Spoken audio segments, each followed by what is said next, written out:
How's it? Today is Tuesday, June 14th. I slept about like 3 hours today. It was a great decision. That is grade A sarcasm, if you can't tell. It was not smart on my part. I basically. So my sister and her fiance, they ended up missing their. Well, they weren't able to board a standby flight yesterday. Yesterday it was Monday. So they stayed over with me on Monday, and then I asked them if they wanted bread. I asked them if they wanted bread and they could bring it home so dad and mom and Chris could eat it. And foolishly, I did not think about how long it would take. It took, I started it at like 5 o'clock yesterday, and then I woke up this morning at like 3 o'clock to bake it because their flight was at like 7, so they wanted to be at the airport at like 5. So, yeah, I went to sleep at like, this is the first time I went to sleep before 12 in a very, very, very long time. But that meant that I would wake up at 3, which is like 3 hours. And I actually didn't go back to sleep after that. And so, like, I didn't expect today to go very well. And I was right. This 160 was the heaviest I did today for back squat. You see here, I don't even push out of the hole here on this one. Yeah, like that was just literally bouncing. And like, I'm upset, but I can't be super upset. Like, I didn't set myself up for success here. And so, it's kind of hard for me to think about like how I could have executed better on the lift itself. It's just that like I'm very tired. So this is 2 weeks in a row where I've failed to hit my top set. And today's top set was actually less than last week. Last week I tried for 173, I think. Whatever. But I did my down sets here.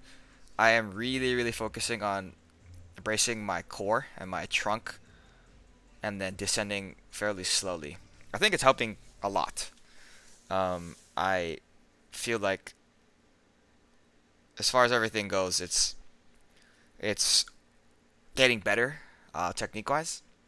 Also, if you notice, there is a band around my shins and it's not around my knees. Normally, it's around my knees, but I saw a video today from Squat University talking about how everything below the knee is also important for knee tracking, which definitely makes sense to me as far as how because I'm stacked on the ground, like my feet are important for where my knee tracks, my ankles are important for where my knee tracks, and then my shins are important for where my knee tracks. And so, if I'm able to have the correct foot pressure with the band, it will help with the knee placement overall. I think it's a better change than the having the band around my knees. So that is something that I am going to be doing moving forward.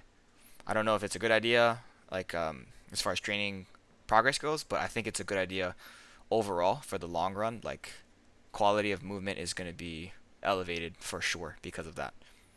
So that's one big change I made today. After that, I moved into my overhead press. I honestly was pretty gassed here, and again, I'm super super tired. But I did 70 again with my down sets at 63 again. Honestly, I think that this 70 was probably better than the 70 I did last week, if I remember. I could be remembering very wrong, but from off the top of my head, that is how I view it.